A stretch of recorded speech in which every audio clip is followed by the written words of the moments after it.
Բարի օր շախմատասեր բարեկամներ։ Այս անգամ կդիտարկենք մի քանի ուսանելի և գեղեցիկ օրինակներ միջանկյալ քայլ թեմայից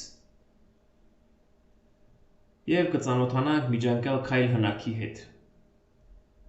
Եվ առաջին օրինակը հենց օրինակների վրա պարզ կդառնա, թե որն է միջանկյալ քայլ։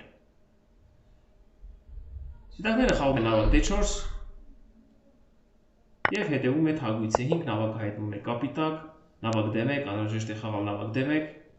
և հետևում է նավակ D4։ Եվ այստեղ սպիտակները փոխարենը խաղային նավակ D4, խաղացին թագուհի D4 և փորձելով փոխանակել թագուհին և ստանալ նավակային վերջնախաղ զինվորի առավելությամբ։ Սակայն այստեղ նրանք չէին նկատել այսպիսի քայլ նավակը D8, թագուհի C5 և նավակ D1 միջանկյալ քայլը։ Արքա F2 և BC։ Եվ սևերը մնացին նավակի առավելությամբ և հեշտությամբ շահեցին խաղը։ Միջանկյալ քայլ կարելի է նաև անվանել անսպասելի քայլ։ Քայլ, որը կարծես թե դուրս է հաշվարկից և երբ թվում է, թե տարբերակը ստիպողաբար է, սակայն տարբերակից դուրս անակնկալ քայլ։ Եվ շատ հաճախ հենց ինչպես սկսնակ, այնպես էլ փորձառու և ուժեղ շախմատիստները իրենց հաշվարկներում սխալվում են չնկատելով միջանկյալ քայլը։ Ինչպես տեսակ հենց առաջին օրինակում սպիտակները չնկատեցին նավակ D8 և նավակ D1 միջանկյալ քայլը։ Եվ հաջորդ օրինակը ռետի պարտիան, շատ հետաքրքիր, շատ գեղեցիկ պարտիա։ Եվ այստեղ սպիտակները խաղում են G5,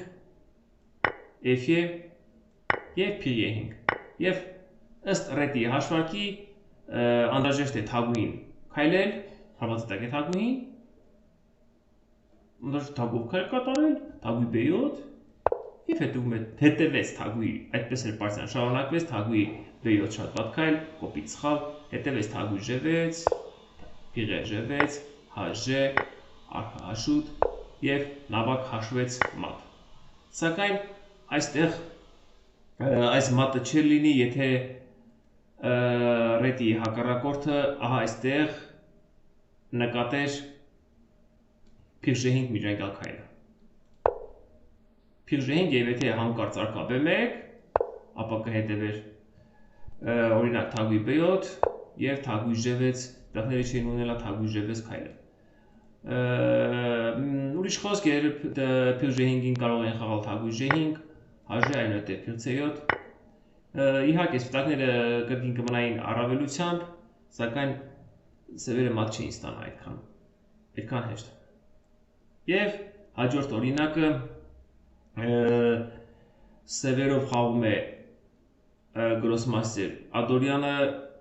1983 թվականի պարտիա և շախմատային հանդակի վերլուծությունում այս փիղ A3 քայլին,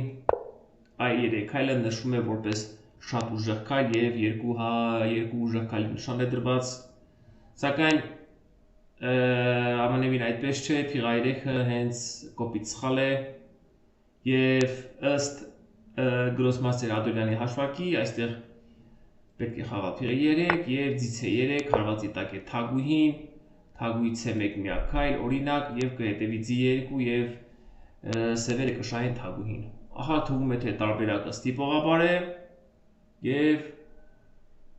ինչպես նշեցի, նույնիսկ ուժեղ շախմատիստները կարող են սխալվել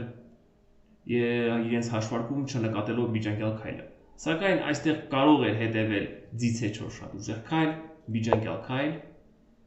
և G1-ին խաղալ G6 միջանկյալ,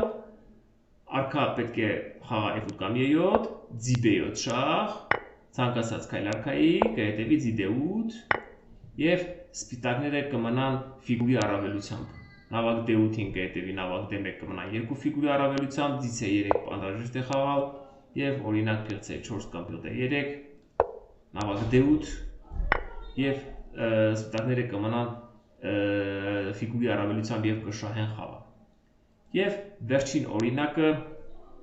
Անանդի խաղացած պարտիայից, Անանդ Ադամս, աշխարհի 15-րդ չեմպիոն Բիշմանաթան Անանդը խաղում է սպիտակներով եւ այստեղ քայլը Սևերին է, Սևերը կարող է խաղալ փիղ C4, դրանց մոտ ամեն ինչ կարգին էր, սակայն անգլիացի ուժեղ գրոսմայստեր Մայքլ Ադամսը այստեղ խաղում է D5 եւ իր հաշվարկում չնկատելով B5-ը կարծում եմ կար նրա հաշվարկում, B5-ին Ադամսը երևի հաշվարկել էր D3, այնուհետև փիղ B5, սակայն այստեղ չէր նկատել Անանդի կողմից կատարված թագուհի D3 շատ ուժեղ միջանկյալ քայլը, սպառում է մատ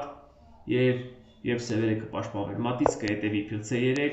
եւ այժմ չի կարելի խաղալ փիղ B5, թագուհի B5 պաշտպանում է եւ սպիտակները կմնան ֆիգուրի առավելությամբ։ Այսպիսի օրինակներ, ինչպես տեսակ վերջին օրինակում Մայքլ Ադամսը, շատ ուժեղ հայտնի անգլիացի գրոսմայստերը, ինչպես խաղեց իր հաշվարկում չնկատելով թագուհի D3 միջանկյալ քայլը։ Այսքանը անհրաժեշտ է շատ կատարել, շատ վճռել շախմատային խնդիրներ, ավելի հեշտությամբ կգտնեք ձեր հաշվարկներում միջանկյալ քայլը ինչպես ձեր կողմից, այնպես էլ հակառակորդի կողմից։ Այսքանը, շնորհակալություն։